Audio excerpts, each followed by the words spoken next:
Hello everyone! Here is the tutorial for knocking on heaven's door. Take a G, which is like this, and then it's a D, which is this triangle, and then it's an A minor.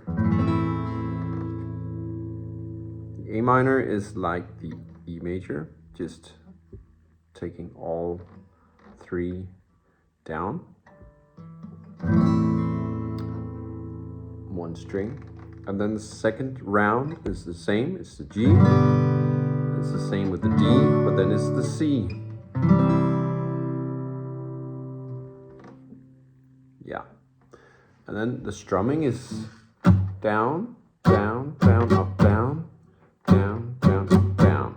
So it goes G,